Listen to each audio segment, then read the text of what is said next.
안녕하세요, 이니글씨입니다. 제노브펜으로 배우는 캘리그라피 12번째 시간입니다. 오늘은 그동안 배운 캘리그라피를 활용해서 이름을 더 특별하게 써보는 시간을 가져보도록 하겠습니다. 이름은 우리가 글씨를 덩어리로 만들어 볼 수 있는 좋은 소재인데요. 이름을 쓸 때는 이 덩어리만 기억하시면 됩니다. 인스타그램을 통해서 제보받은 이름들로 연습을 해보도록 하겠습니다. 먼저 이 모양 안에 글씨를 어떻게 넣는지 보여드릴게요.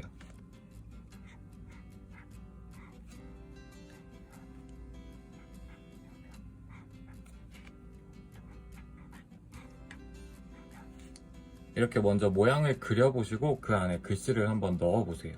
그리고 나서는 이 모양 없이 똑같이 한번 더 써보시고요. 이때 주의하실 점은 글씨가 최대한 붙을 수 있게, 글씨끼리 잘 붙을 수 있게 써주시는 게 좋습니다.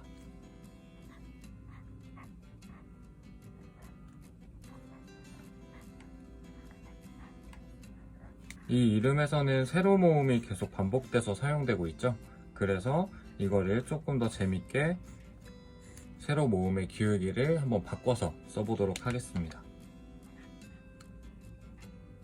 이렇게 세로 모음의 기울기를 바꿔주게 되면 글씨끼리 더 잘 붙을 수 있게 돼가지고 글씨가 재밌어질 수 있어요.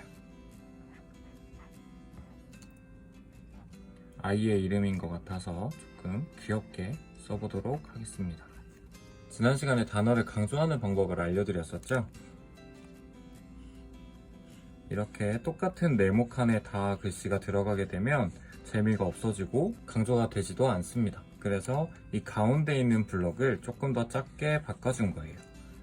그래서 이 가운데 블록을 활용해서 글씨가 연결될 수 있도록 그렇게 만들어 주시면 됩니다. 큰 글씨와 작은 글씨 사이에 이렇게 글씨가 연결될 수 있도록 이런 식으로 써주시면 더 재밌게 쓸 수 있을 거예요. 이름을 더 특별하게 쓰는 첫 번째 포인트는 이 이름 안에서 포인트를 주고 싶은 글자를 찾아보는 것입니다. 크기가 큰 글자를 찾으시면 돼요. 이 이름에서는 랑이라는 글자가 가장 크죠. 이 이름에서는 별이라는 글자가 가장 크고 이걸 그대로 강조해서 써주시면 됩니다. 정하랑 지난 시간에 사랑을 연습했던 것처럼 큰 글자를 더 크게 강조가 되지 않는 글자는 자연스럽게 이어질 수 있도록 써주시고요.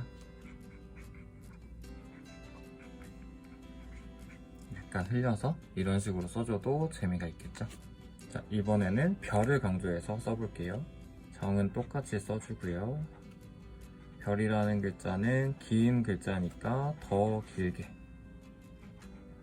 가는 자연스럽게 이어지도록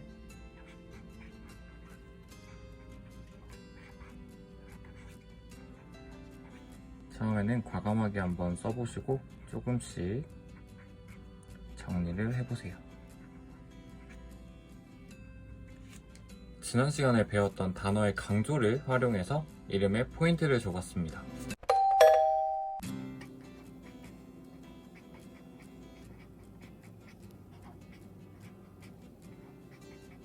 이름을 더 특별하게 쓰는 두 번째 포인트는요, 꾸며줄 수 있는 선을 찾아라입니다. 이렇게 이름을 쭉 보다 보면 공간에 영향을 받지 않는 이런 자음들, 이렇게 끝나는 부분이 더 길어져도 상관이 없는 선들이 있을 거예요. 이런 선들을 활용해서 강조를 해주시면 됩니다.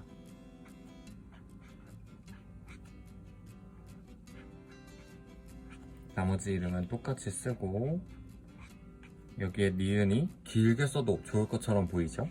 이 니은을 이렇게 재밌게 꾸며줄 수 있어요.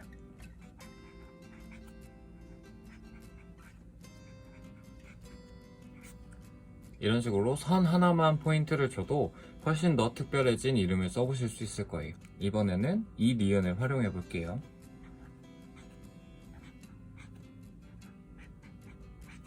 여기서 열심히 공부하셨던 분들은 찾으셨을 거예요. 캘리그라피는 반복되는 모양을 싫어한다. 그래서 이 반복되는 이라는 모음의 길이를 조금 다르게 써줬어요. 반대로 이의 모음이 더 길어질 수도 있고, 똑같이 점점 더 커지는 느낌으로 이렇게도 써줄 수 있겠죠. 이렇게 비교해보면 여기도 윤이라는 글자가 들어가고 여기도 윤이라는 글자가 들어가는데 포인트가 다르기 때문에 모양을 조금 다르게 써줬습니다. 이 방법을 이용해서 다른 이름들도 더 써볼게요.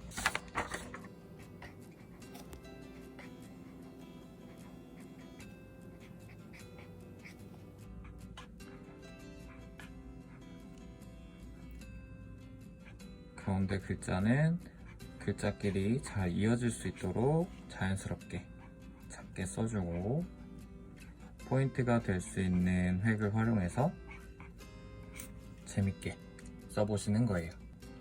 반대로 가운데 있는 글자를 더 강조할 수도 있겠죠.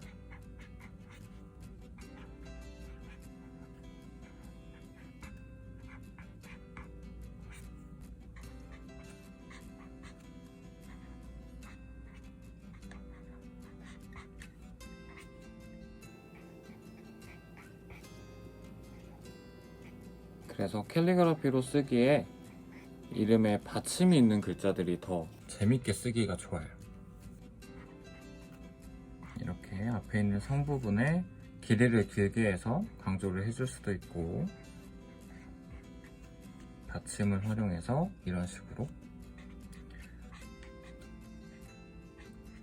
받침을 활용하지 않으면 이렇게 모음으로도 포인트를 줄 수 있겠죠.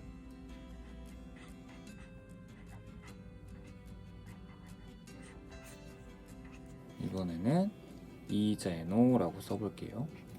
이제노. 지금 쓰고 있는 부편하고 이름이 똑같네요. 포인트를 보시면 이렇게 뻗어나갈 수 있는 획들이 보이죠? 이 선을 활용해서 써줄 수도 있겠고, 여기에 있는 이 세로획을 활용해서 포인트를 줄 수도 있을 것 같아요. 이 포인트들을 다 합쳐서 이렇게도 포인트를 줄 수 있을 것 같아요. 이번에는 박한별. 세 글자 모두 받침이 들어가는 경우에는 조금 강약을 조절해 주실 필요가 있어요. 아까처럼 이렇게 가장 큰 글자를 메인으로 삼으셔도 좋고, 이렇게 크기가 크지 않은 자음들은 조금 더 의도해서 작게 써주시는 것도 좋은 방법입니다.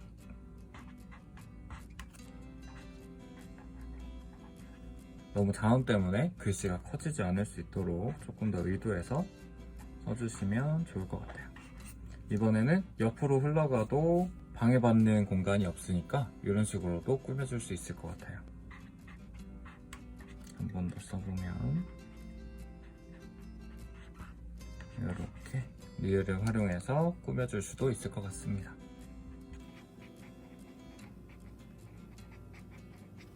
이번에는 김아름이라는 이름을 써볼 텐데요.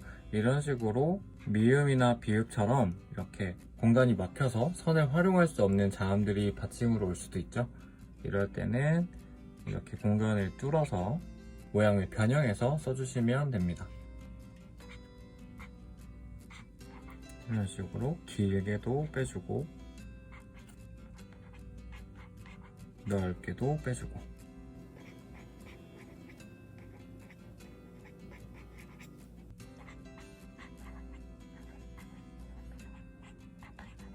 여기서도 미음이 두 개가 반복이 되니까 똑같은 모양으로 쓰면 재미가 없겠죠?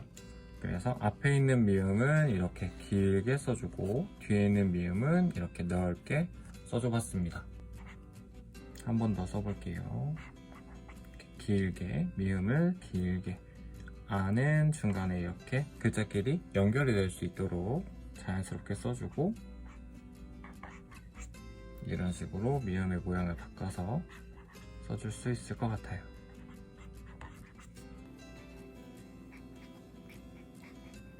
은성이라는 이름을 써보면 이렇게 의의 모음이 가로 모음이 오죠. 근데 이때 이 가로 모음을 이렇게 길게 써주게 되면 뒤에 오는 글자가 더 붙지 못하고 이렇게 떨어질 수밖에 없게 됩니다. 그래서 이런 글자를 쓸 때는 이 앞에 있는 가로 모음의 길이를 뒷부분을 조금 짧게 써주시면 더 좋아요. 앞에 있는 가로 모음의 길이가 이 뒤로 넘어가지 않을 수 있도록 이런 식으로 좀 짧게 써주고 여기에 이어서 이렇게 이름을 붙여주시는 거예요. 조금 더 짧게 써볼까요? 이런 식으로. 만약에 모양을 변형해서 쓴다면 이런 식으로도 쓸 수 있겠죠?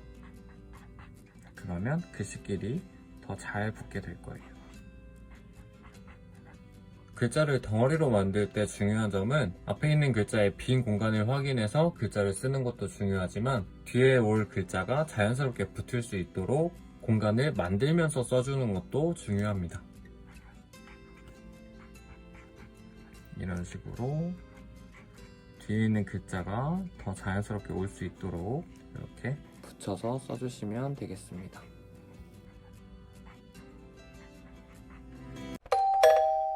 이번에는 진주라고 써볼게요. 이제 포인트를 잡는 감이 좀 오시나요? 우리가 활용하면 좋을 획들이 이렇게 보이죠?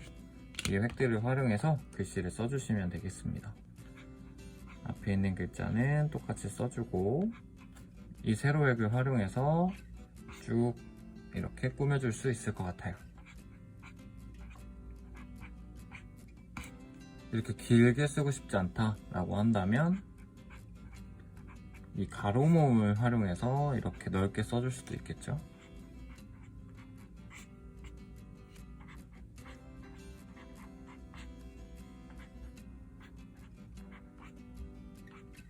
이렇게 자음을 활용해서 꾸며줄 수도 있겠고 반대로 앞에 있는 글자를 더 강조해서 꾸며줄 수도 있을 것 같아요.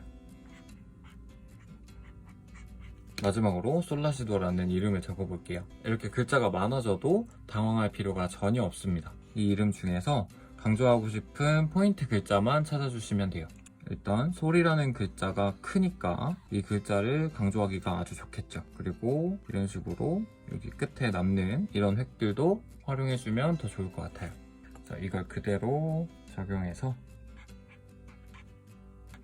리을은 더 크게 솔이라는 글자를 더 강조해줄 수 있게 써주고 자연스럽게 중간에 들어가는 글자들은 연결해주는 역할로 써주시고 대신 모음의 길이를 조금 다르게 썼어요.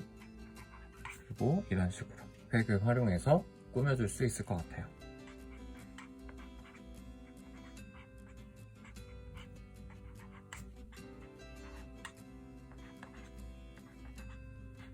아니면 이번에는 이런 식으로 가운데 있는 글자를 또 강조해서 쓸 수도 있겠죠.